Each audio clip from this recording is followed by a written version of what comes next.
Hello everyone. Mel Fly and Jim Arneson were the first to come on today.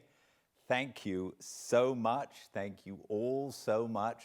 Today's a big day for the Jackson Hardin household because today was my oldest daughter's high school graduation. And I'm wearing what I wore then. Not that I don't always have something a little silly on for the Fireside Reads, but I just kept the silly clothes on for today. She just graduated, made a beautiful speech. We sat in our cars and hooted and watched, and the whole thing was live streamed to grandparents, so just families were there, and graduates went up and made little speeches, each on a lawn at the school, and it was really beautiful and hard for everyone because they're not having the graduation that they expected, but wonderful that they all put on such a great show and brave faces and beautiful, heartfelt speeches. I'm very proud of her. Melora and I are both extremely proud of her. Congratulations, Rory. I am Gildart Jackson, and I am an actor and an audiobook narrator and a fireside reader. That's a new thing. It's a new thing that we've invented together. We have created, if you see what I mean, a sort of throwback to an old form of entertainment, a new form of entertainment where I sit in front of the fire and read to you and you listen in your own home or wherever you are. And in a way, it's kind of like the way that these books were consumed way back in the old days. This book was written in installments for the Strand magazine, and people would run home and read it to one another in front of the fire. Well, I'm home, having just run home from graduation, and reading this to you today, and it's my pleasure to do so. We are on Chapter 9 of the very exciting Hound of the Baskervilles. The Hound of the Baskervilles is probably Holmes's most well-known case. It certainly is a classic. And yesterday, in Chapter 8, Watson sent his first report back to Holmes from Baskerville Hall. Now, Sir Henry Baskerville is the heir to Baskerville Hall and the surrounding grounds, and Holmes didn't go with him. He sent Watson with him. We don't really know why. He said he had business to attend to in London. Well, Watson is there sending letters back to Holmes telling him of the happenings. Yesterday, he told him of a happening where in the middle of the night, he was woken up by Barrymore creaking through the upstairs hall and down the corridor to a room in the other wing of the house where he looked out through a window and shone a candle as if in some sort of signal. Well, welcome to a fireside reading of The Hound of the Baskervilles, Chapter 9. Second report of Dr. Watson, The Light upon the Moor.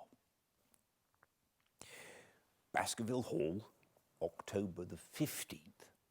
My dear Holmes, if I was compelled to leave you without much news during the early days of my mission, you must acknowledge that I am making up for lost time and that events are now crowding thick and fast upon us. In my last report, I ended upon my top note with Barrymore at the window, and now I have quite a budget already, which will, unless I'm much mistaken, considerably surprise you. Things have taken a turn which I could not have anticipated. In some ways, they have, within the last 48 hours, become much clearer, and in some ways they have become more complicated. But I will tell you all, and you shall judge for yourself. Before breakfast in the morning following my adventure, I went down the corridor and examined the room in which Barrymore had been on the night before. The western window through which he had stared so intently has, I noticed, one peculiarity above all other windows in the house. It commands the nearest outlook on the moor. There is an opening between two trees which enables one, from this point of view, to look right down upon it, while from all the other windows it is only a distant glimpse which can be obtained. It follows, therefore, that Barrymore, since only this window would serve the purpose, must have been looking out for something or somebody upon the moor. The night was very dark, so that I can hardly imagine how he could have hoped to see anyone. It had struck me that it was possible that some love intrigue was on foot. That would have accounted for his stealthy movements and also for the uneasiness of his wife. The man is a striking-looking fellow, very well equipped to steal the heart of a country girl, so that this theory seemed to have something to support it. That opening of the door, which I had heard after I had returned to my room, might mean that he had gone out to keep some clandestine appointment. So I reasoned with myself in the morning, and I tell you the direction of my suspicions, however much the result may have shown that they were unfounded. But whatever the true explanation of Barrymore's movements might be, I felt that the responsibility of keeping them to myself until I could explain them was more than I could bear. I had an interview with the baronet in his study after breakfast and told him all that I had seen. He was less surprised than I had expected. I knew that Barrymore walked about nights, and I had a mind to speak to him about it, said he. 2 or 3 times I've heard his steps in the passage, coming and going, just about the hour you name. Perhaps then he pays a visit every night to that particular window, I suggested. Perhaps he does. If so, we should be able to shadow him and see what it is he's after. I wonder what your friend Holmes would do if he were here. I believe that he would do exactly what you now suggest, said I. He would follow Barrymore and see what he did. Then we shall do it together. But surely he would hear us. The man is rather deaf, and in any case we must take our chance of that. We'll sit up in my room tonight and wait until he passes. Sir Henry rubbed his hands with pleasure, and it was evident that he hailed the adventure as a relief to his somewhat quiet life upon the moor. The baronet has been in communication with the architect who prepared the plans for Sir Charles, and with a contractor from London, so that we may expect great changes to begin here soon. There have been decorators and furnishers up from Plymouth, and it is evident that our friend has large ideas and means to spare no pains or expense to restore the grandeur of his family. When the house is renovated and refurnished, all that he will need will be a wife to make it complete. Between ourselves, there are pretty clear signs that this will not be wanting if the lady is willing, for I have seldom seen a man more infatuated with a woman than he is with our beautiful neighbour, Miss Stapleton. And yet the course of true love does not run quite as smoothly as one would, under the circumstances, expect. Today, for example, its surface was broken by a very unexpected ripple which has caused our friend considerable perplexity and annoyance. After the conversation which I've quoted about Barrymore, Sir Henry put on his hat and prepared to go out. As a matter of course, I did the same. "What? Are you coming, Watson?" he asked, looking at me in a curious way. "That depends on whether you are going on the moor," said I. "Yes, I am."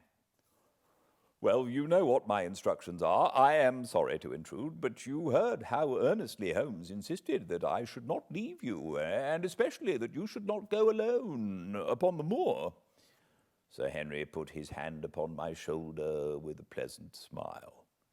My dear fellow, said he, Holmes, with all his wisdom, did not foresee some things which have happened since I've been on the moor.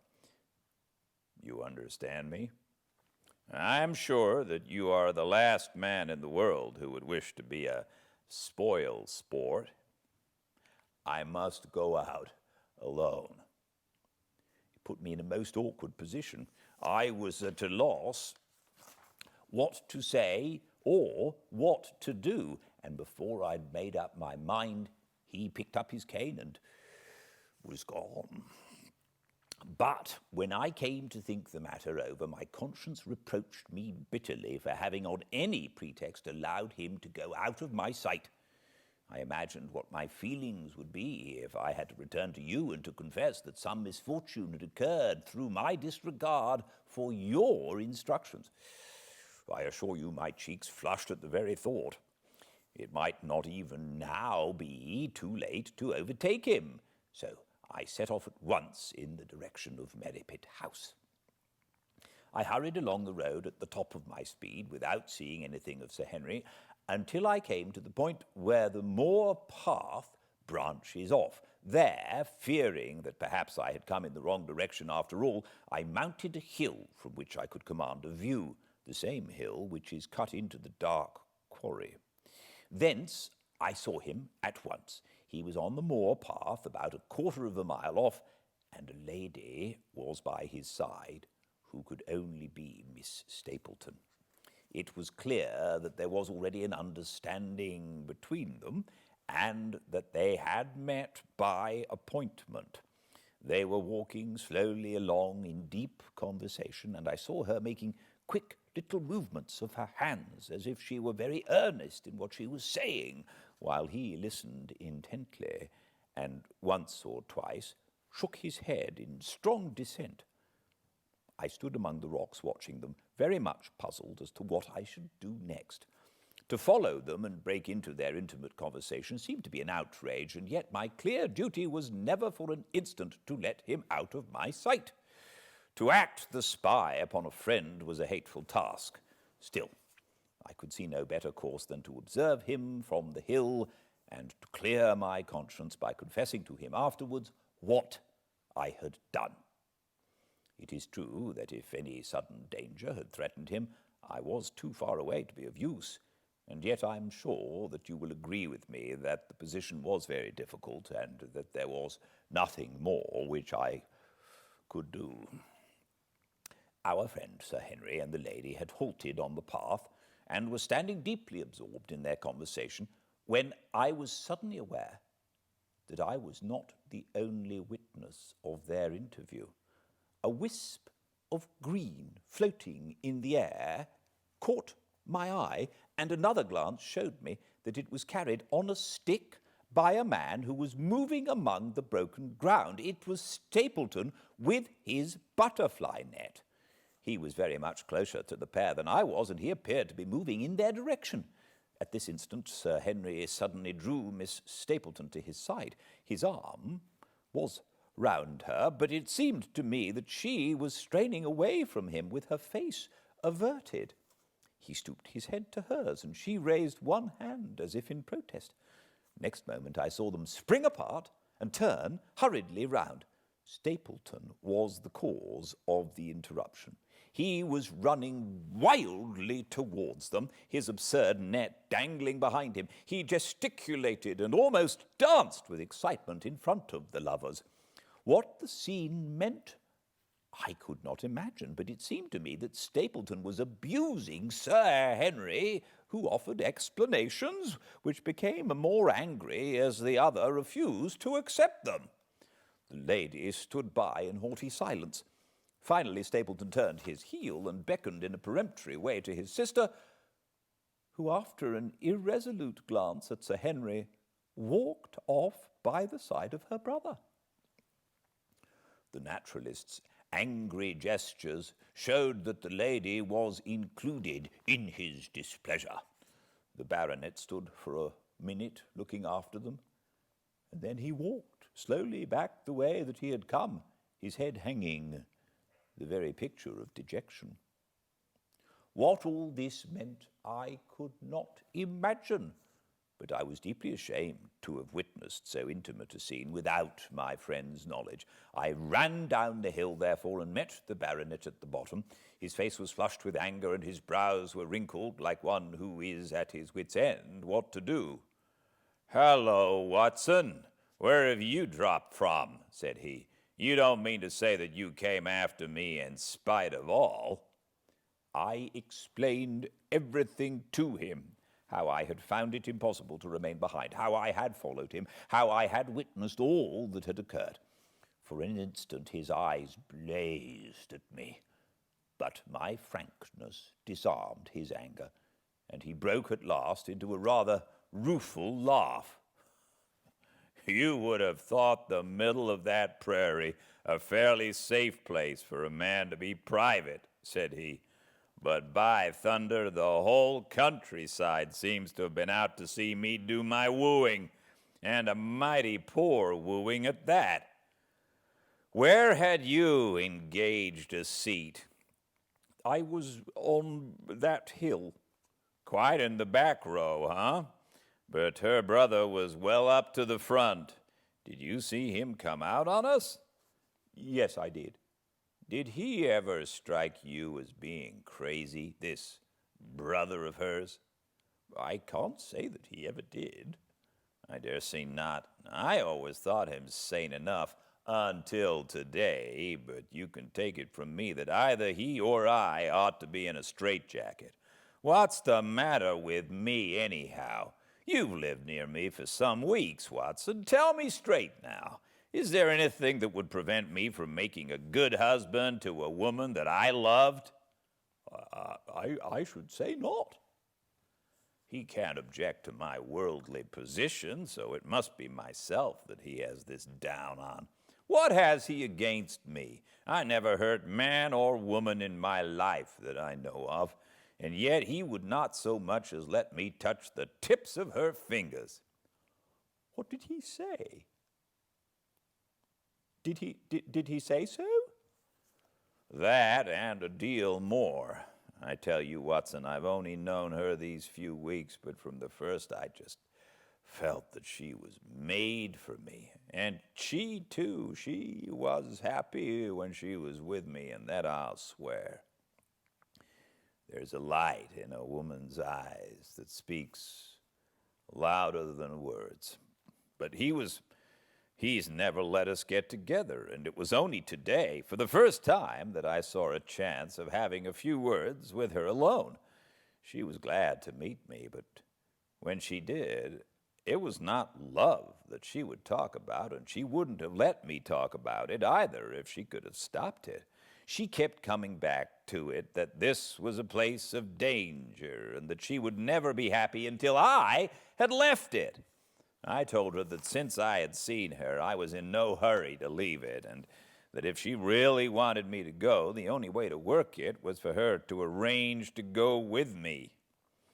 With that, I offered, in as many words, to marry her, but before she could answer, down came this brother of hers, running at us with a face on him like a madman. He was just white with rage, and those light eyes of his were blazing with fury. What was I doing with the lady? How dared I offer her attentions which were distasteful to her? Did I think that because I was a baronet I could do what I liked? If he had not been her brother, I should have known better than to answer him. As it was, I told him that my feelings towards his sister were such as I was not ashamed of, and that I hoped that she might honor me by becoming my wife. That seemed to make the matter no better, so then I lost my temper too, and I answered him rather more hotly than I should, perhaps, considering that she was standing by. So it ended by his going off with her, as you saw, and Here I am, as badly puzzled a man as any in this county. Just tell me what it all means, Watson, and I'll owe you more than ever I can hope to pay." I tried one or two explanations, but indeed I was completely puzzled myself. Our friend's title, his fortune, his age, his character, and his appearance are all in his favor, and I know nothing against him unless it be this dark fate which runs in his family. That his advances should be rejected so brusquely without any reference to the lady's own wishes, and that the lady should accept the situation without protest, is very amazing. However, our conjectures were set at rest by a visit from Stapleton himself that very afternoon. He had come to offer apologies for his rudeness of the morning, and after a long private interview with Sir Henry in his study, the upshot of their conversation was that the breach is quite healed and that we are to dine at Merripit House next Friday as a sign of it. I don't say now that he isn't a crazy man," said Sir Henry. "I can't forget the look in his eyes when he ran at me this morning. But I must allow that no man could make a more handsome apology than he has done." "Did he give any explanation of his conduct?" "His sister is everything in his life, he says. That is natural enough, and I'm glad that he should understand her value. They have always been together, and according to his account, he has been a very lonely man with only her as a companion, so that the thought of losing her was really terrible to him. He had not understood, he said, that I was becoming attached to her, but when he saw with his own eyes that it was really so, and that she might be taken away from him, it gave him such a shock that for a time he was not responsible for what he said or did. He was very sorry for all that had passed, and he recognized how foolish and how selfish it was that he should imagine that he could hold a beautiful woman like his sister to himself for her whole life. If she had to leave him, he had rather it was to a neighbor like me than to anyone else. But in any case, it was a blow to him, and it would take him some time before he could prepare himself to meet it. He would withdraw all opposition upon his part if I would promise for 3 months to let the matter rest and to be content with cultivating the lady's friendship during that time without claiming her love. This I promised, and so the matter rests. So, there is one of our small mysteries cleared up. It is something to have touched bottom anywhere in this bog in which we are floundering. We know now why Stapleton looked with disfavor upon his sister's suitor, even when that suitor was so eligible a one as Sir Henry. And now I pass on to another thread which I have extricated out of the tangled skein, the mystery of the sobs in the night, of the tear-stained face of Mrs. Barrymore, of the secret journey of the butler to the western lattice window. Congratulate me, my dear Holmes, and tell me that I have not disappointed you as an agent, that you do not regret the confidence which you showed in me when you sent me down. All these things have by one night's work been thoroughly cleared. I have said by one night's work, but in truth it was by 2 nights' work, for on the first we drew entirely blank. I sat up with Sir Henry in his rooms until nearly 3 o'clock in the morning, but no sound of any sort did we hear except the chiming clock upon the stairs. It was a most melancholy vigil, and ended by each of us falling asleep in our chairs. Fortunately, we were not discouraged, and we determined to try again. The next night, we lowered the lamp and sat smoking cigarettes without making the least sound. It was incredible how slowly the hours crawled by, and yet we were helped through it by the same sort of patient interest which the hunter must feel as he watches the trap into which he hopes the game may wander. 1 struck, and 2, and we had almost for the 2nd time given it up in despair, when in an instant we both sat bolt upright in our chairs, with all our weary senses keenly on the alert once more. We had heard the creak of a step in the passage. Very stealthily we heard it pass along until it died away in the distance. Then the baronet gently opened his door, and we set out in pursuit. Already our man had gone round the gallery, and the corridor was all in darkness. Softly we stole along until we had come into the other wing. We were just in time to catch a glimpse of the tall, black-bearded figure, his shoulders rounded as he tiptoed down the passage. Then he passed through the same door as before, and the light of the candle framed it in the darkness and shot one single yellow beam across the gloom of the corridor. We shuffled cautiously towards it, trying every plank before we dared to put our whole weight upon it. We had taken the precaution of leaving our boots behind us, but even so the old boards snapped and creaked beneath our tread. Sometimes it seemed impossible that he should fail to hear our approach. However, the man is, fortunately, rather deaf, and he was entirely preoccupied in what he was doing. When at last we reached the door and peeped through, we found him crouching at the window, candle in hand, his white, intense face pressed against the pane, exactly as I had seen him 2 nights before. We had arranged no plan of campaign, but the baronet is a man to whom the most direct way is always the most natural. He walked into the room, and as he did so, Barrymore sprang up from the window with a sharp hiss of his breath and stood livid and trembling before us, his dark eyes, glaring out of the white mask of his face, were full of horror and astonishment as he gazed from Sir Henry to me.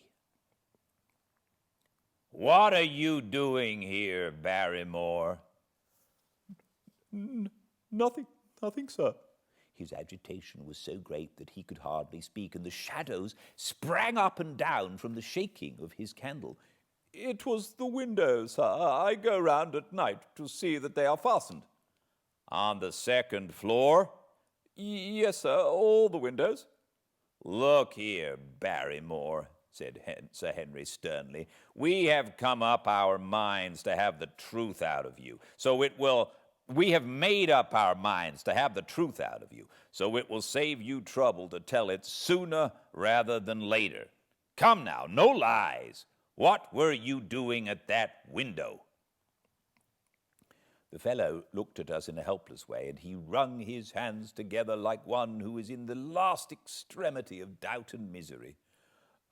"I was doing no harm, sir. I was holding a candle to the window." "And why were you holding a candle to the window?" "Don't ask me, Sir Henry. Don't ask me. I give you my word, sir, that it is not my secret and that I cannot tell it. If it concerned no one but myself, I would not try to keep it from you." A sudden idea occurred to me, and I took the candle from the trembling hand of the butler. "He must have been holding it as a signal," said I. "Let us see if there is an answer." I held it as he had done, and stared out into the darkness of the night. Vaguely I could discern the black bank of trees and the lighter expanse of the moor, for the moon was behind the clouds. And then I gave a cry of exultation, for a tiny pinpoint of yellow light had suddenly transfixed the dark veil and glowed steadily in the center of the black square framed by the window. "There it is!" I cried. No, sir, it is nothing at all," the butler broke in. I assure you, sir." "Move your light across the window, Watson," cried the baronet. "See, the other moves also." Now, you rascal, do you deny that it is a signal? Come, speak up. Who is your confederate out yonder, and what is this conspiracy that is going on? The man's face became openly defiant. It is my business and not yours. I will not tell. Then you leave my employment right away. Very good, sir. If I must, I must. And you go in disgrace. By thunder, you may well be ashamed of yourself. Your family has lived with mine for over 100 years under this roof, and here I find you deep in some dark plot against me. No, no, sir, no, not against you. It was a woman's voice, and Mrs. Barrymore, paler and more horror-struck than her husband, was standing at the door. Her bulky figure in a shawl and skirt might have been comic were it not for the intensity of feeling upon her face. We have to go, Eliza. This is the end of it. You can pack our things, said the butler. Oh, John, John, have I brought you to this? It is my doing, Sir Henry, all mine. He has done nothing except for my sake and because I asked him. Speak out then. What does it mean? My unhappy brother is starving on the moor. We cannot let him perish at our very gates. The light is a signal to him that food is ready for him, and his light out yonder is to show the spot to which to bring it. Then your brother is the escaped convict, sir. Selden, the criminal. That's the truth, sir, said Barrymore. I said that it was not my secret and that I could not tell it to you. But now you have heard it, and you will see that if there was a plot, it was not against you. This, then, was the explanation of the stealthy expeditions at night and the light at the window. Sir Henry and I both stared at the woman in amazement. Was it possible that this stolidly respectable person was of the same blood as one of the most notorious criminals in the country? Yes, sir. My name was Selden, and he is my younger brother. We humoured him too much when he was a lad and gave him his own way in everything until he came to think that the world was made for his pleasure and that he could do what he liked in it. Then as he grew older, he met wicked companions, and the devil entered into him until he broke my mother's heart and dragged our name in the dirt. From crime to crime he sank lower and lower until it is only the mercy of God which has snatched him from the scaffold. But to me, sir, he was always the little curly-headed boy that I had nursed and played with, as an elder sister would. That was why he broke prison, sir. He knew that I was here and that we could not refuse to help him. When he dragged himself here one night, weary and starving, with the warders hard at his heels, what could we do? We took him in and fed him and cared for him. Then you returned, sir, and my brother thought he would be safer on the moor than anywhere else until the hue and cry was over, so he lay in hiding there. But every second night we made sure if he was still there by putting a light in the window, and if there was an answer, my husband took out some bread and meat to him. Every day we hoped that he was gone, but as long as he was there, we could not desert him. That is the whole truth, as I'm an honest Christian woman, and you will see that if there is blame in this matter, it does not lie with my husband, but with me, for whose sake he has done all that he has. The woman's words came with an intense earnestness which carried conviction with them. Is this true, Barrymore? Yes, Sir Henry, every word of it. Well, I cannot blame you for standing by your own wife. Forget what I have said. Go to your room, you two, and we shall talk further about this matter in the morning. When they were gone, we looked out of the window again. Sir Henry had flung it open, and the cold night wind beat in upon our faces. Far away in the black distance there still glowed that one tiny point of yellow light. "I wonder he dares," said Sir Henry. "It may be so placed as to be only visible from here." "Very likely. How far do you think it is?" "Out by the cleft Tor, I think." "Not more than a mile or two off." "Hardly that." "Well, it cannot be far if Barrymore had to carry out the food to it. And he is waiting, this villain, beside that candle. By thunder, Watson, I am going out to take that man." The same thought had crossed my own mind. It was not as if the Barrymores had taken us into their confidence. Their secret had been forced from them. The man was a danger to the community, an unmitigated scoundrel for whom there was neither pity nor excuse. We were only doing our duty in taking this chance of putting him back where he could do no harm. With his brutal and violent nature, others would have to pay the price if we held our hands. Any night, for example, our neighbors, the Stapletons, might be attacked by him, and it may have been the thought of this which made Sir Henry so keen upon the adventure. "I will come," said I. "Then get your revolver and put on your boots. The sooner we start, the better, as the fellow may put out his light and be off."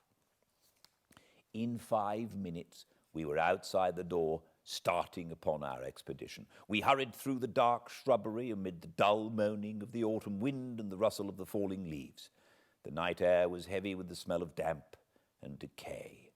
Now and again the moon peeped out for an instant, but clouds were driving over the face of the sky, and just as we came out on the moor, a thin rain began to fall. The light still burned steadily in front. "Are you armed?" I asked. "I have a hunting crop." "We must close in on him rapidly, for he is said to be a desperate fellow. We shall take him by surprise and have him at our mercy before he can resist." "I say, Watson," said the baronet, "what would Holmes say to this? How about that hour of darkness in which the power of evil is exalted?" As if in answer to his words, there rose suddenly, out of the vast gloom of the moor, that strange cry which I had already heard upon the borders of the great Grimpen Mire. It came with the wind through the silence of the night, a long, deep mutter, then a rising howl, and then the sad moan in which it died away. Again and again it sounded, the whole air throbbing with it, strident, wild, and menacing. The baronet caught my sleeve, and his face glimmered white through the darkness. "My God, what is that, Watson?" "I don't know. It's a sound they have on the moor. I heard it once before." It died away, and an absolute silence closed in upon us. We stood straining our ears, but nothing came. "Watson," said the baronet, "it was the cry of a hound."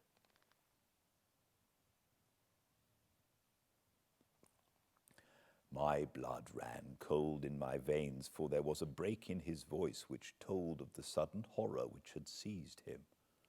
"What do they call this sound?" he asked. "Who?" "The folk in the countryside." "Oh, they are ignorant people. Why should you mind what they call it?" "Tell me, Watson, what do they say of it?" I hesitated, but could not escape the question. "They say it is the cry of the Hound of the Baskervilles." He groaned and was silent for a few moments.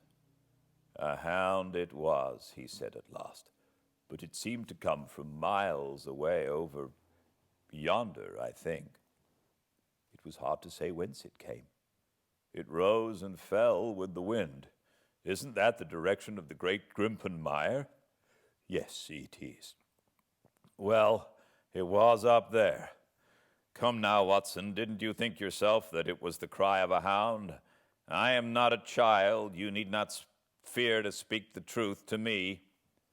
Stapleton was with me when I heard it last. He said that it might be the calling of a strange bird. No, it was a hound. My God. Can there be some truth in all these stories? Is it possible that I'm really in danger from so dark a cause? You don't believe it, do you, Watson? No. And yet it was one thing to laugh about it in London, and it is another to stand out here in the darkness of the moor and to hear such a cry as that. And my uncle! There was the footprint of the hound beside him as he lay. It all fits together. I don't think that I am a coward, Watson, but that sound seemed to freeze my very blood. Feel my hand. It was as cold as a block of marble. You'll be all right tomorrow?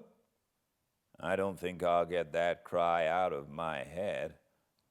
What do you advise that we do now? Shall we turn back? No, by thunder, we have come out to get our man, and we will do it.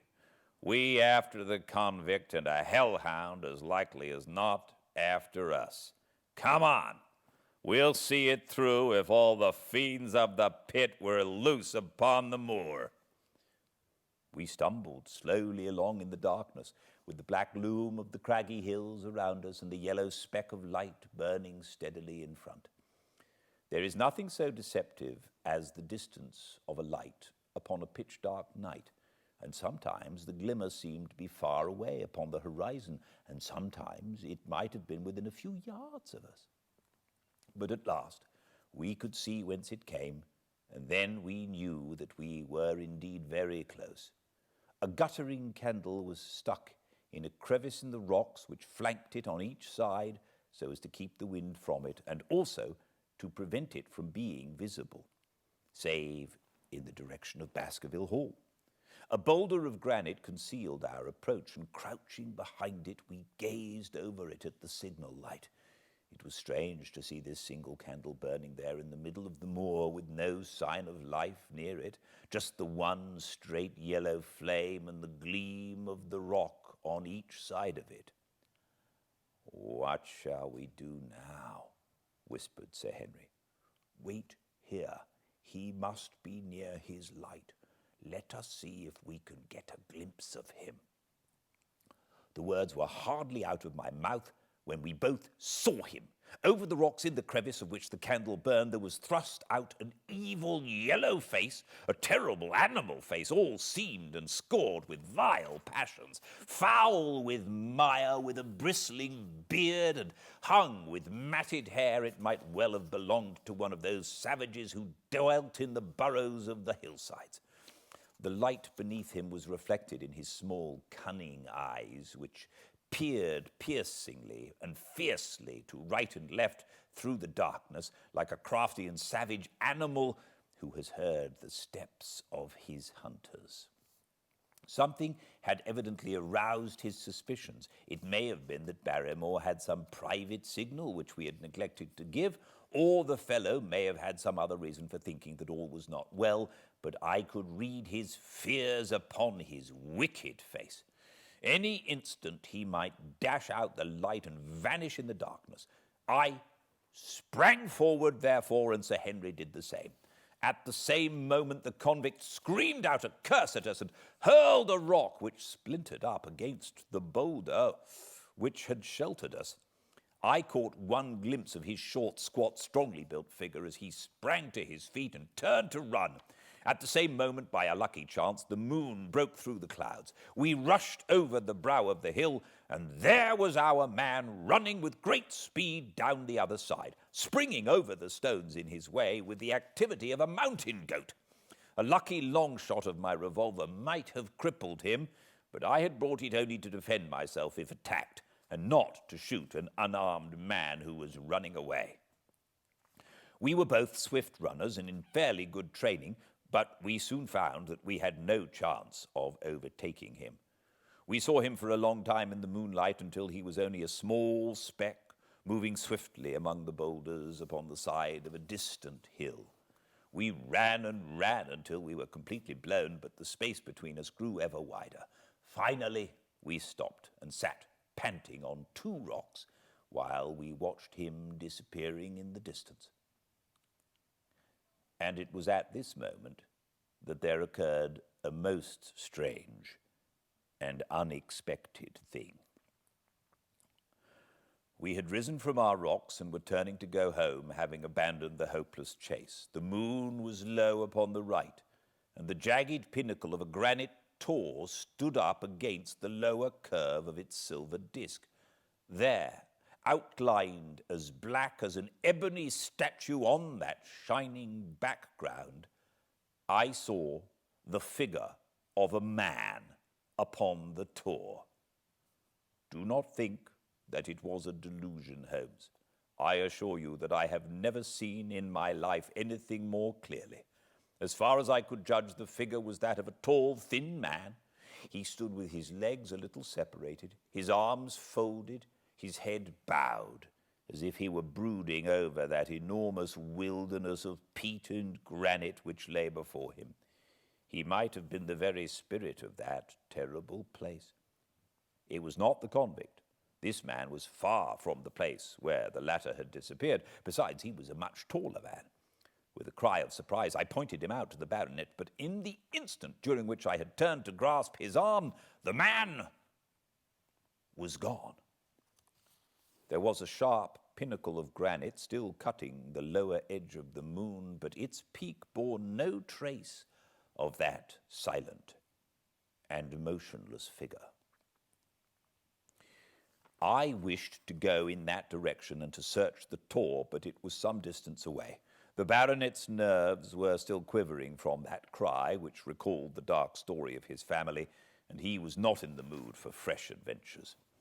He had not seen this lonely man upon the tor and could not feel the thrill which his strange presence and his commanding attitude had given to me. "A warder, no doubt," said he. "The moor has been thick with them since this fellow escaped." Well, perhaps his explanation may be the right one, but I should like to have some further proof of it. Today we mean to communicate to the Princetown people where they should look for their missing man, but it is hard lines that we have not actually had the triumph of bringing him back as our own prisoner. Such are the adventures of last night, and you must acknowledge, my dear Holmes, that I have done you very well in the matter of a report. Much of what I tell you is no doubt quite irrelevant, but still I feel that it is best that I should let you have all the facts and leave you to select for yourself those which will be of most service to you in helping you to your conclusions. We are certainly making some progress. So far as the Barrymores go, we have found the motive of their actions, and that has cleared up the situation very much. But the moor, with its mysteries and its strange inhabitants, remains as inscrutable as ever. Perhaps in my next I may be able to throw some light upon this also. Best of all would it be if you could come down to us. In any case, you will hear from me again in the course of the next few days.